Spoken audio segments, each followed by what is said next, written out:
Sa video na ito ay pag-uusapan po natin ang isang mainit na pahayag mula kay Ginoong Austin Hilton. Isa po siyang kilalang crypto enthusiast. Ayon sa kanya, may maling pananaw ang ilan sa mga XRP holders at sinabi niya diretso na it's not going to happen. Ano nga ba ang ibig sabihin nito? At bakit napakalaga ng papel ni Bitcoin sa kinabukasan ni XRP? Kaya yan po ang siyang ating pag-uusapan sa video na ito. Pero bago po tayo magpatuloy, ay pakibasa na lamang po muna ang disclaimer dito po sa ibaba ng ating screen. Yan, ano nga ba ang sinasabi ni Ginoong Hilton tungkol kay XRP? Ayan, meron po siyang post dito. Yan po siya. Dito, yan po yung kanyang X account kung saan ay meron po siyang 92.7k na bilang ng mga followers. Ayan, meron po siyang clip dito. Ayan, na nagpapaliwanag kung ano po ba ang ibig sabihin ng kanyang pahayag dito kung bakit niya nasabi na XRP holders, it's not going to happen. Yan, 8 minutes po yan. Kaya medyo mahaba po yung kanyang video. Pero hindi na po natin papanuorin yan. Pero ipapaliwanag ko po kung ano yung nilalaman ng kanyang video na ito. Kaya yan. Ayon po sa kanya, bagamat laging may kaba at takot tungkol sa biglaang pagbaba ng mga digital assets, hindi raw nakikita ngayon na si XRP ay nasa bingit ng matinding pagbagsak.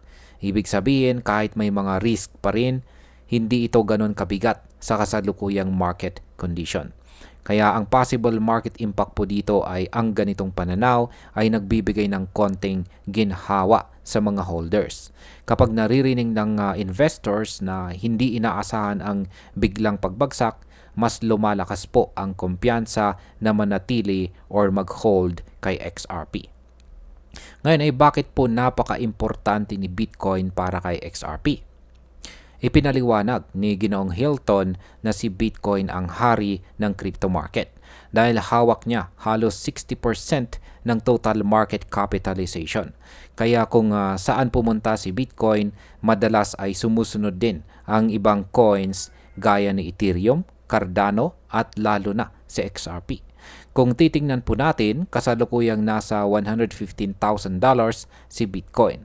Ayon po sa mga pag-aaral, maliit ang posibilidad na bumaba po siya sa ilalim ng $100,000 hanggang matapos ang taong 2025. Ang possible market impact po dito ay dahil matatag si Bitcoin, parang nabibigyan din ng safety net sa XRP.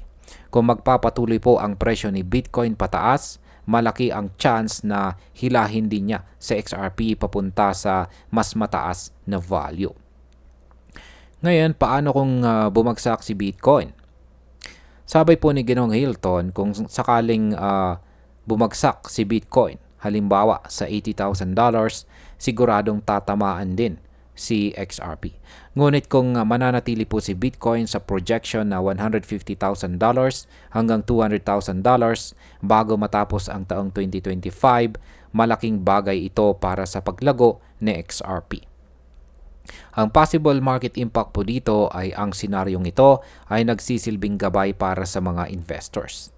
Kapag nakita nilang tumataas si Bitcoin, mas magiging bullish po ang sentiment ng market at malamang sumabay si XRP. Ngayon ay may sariling drivers ba si XRP bukod kay Bitcoin? Ayan, ang kasagutan po sa katanungan na yan ay oo.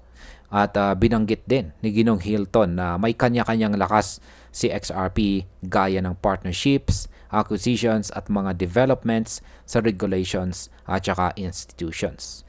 Pero kahit pa may ganitong mga dahilan, nananatili pa rin ang malakas na koneksyon ng performance ni XRP sa direksyon ni Bitcoin.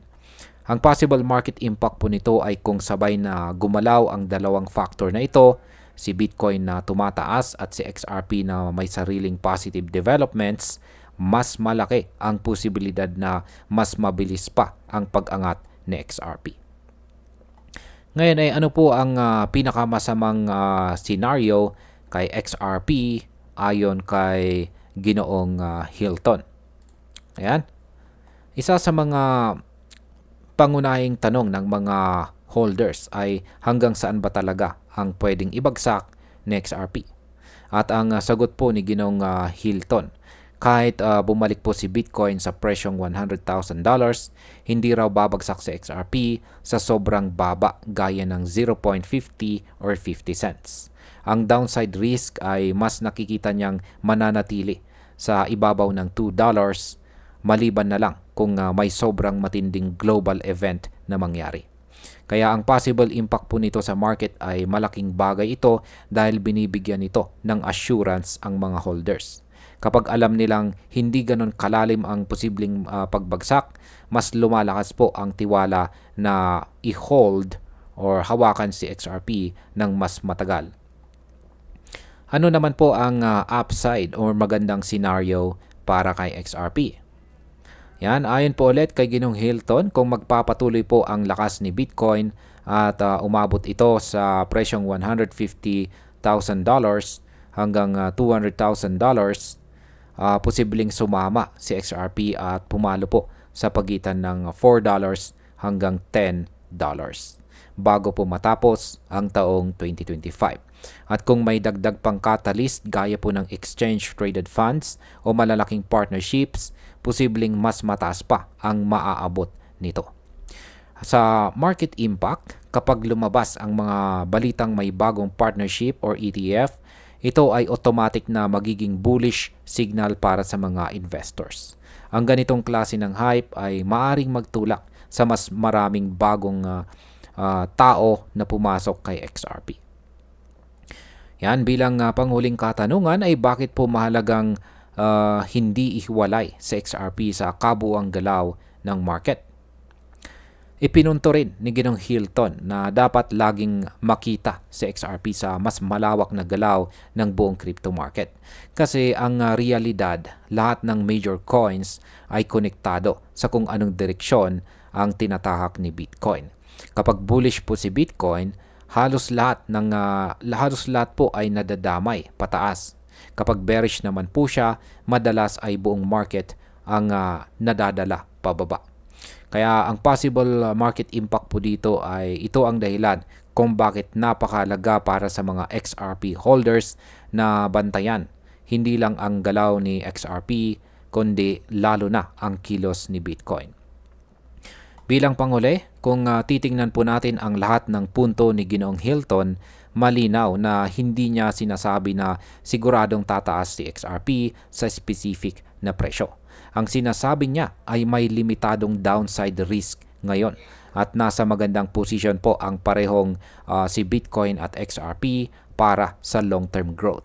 Kaya para sa akin, ang pinakamahalagang takeaway po dito ay huwag pong tingnan si XRP ng hiwalay. Ang tunay na susi sa pag-unawa sa magiging future po niya ay nakasalalay sa kilos ng market leader na si Bitcoin. Kaya kung bullish po si Bitcoin, natural na makikinabang din itong si XRP. At ayan, hanggang dito na lamang po tayo sa video na ito mga ka-crypto. Marami pong salamat sa panonood. Ingat po tayo lagi at God bless po sa ating lahat.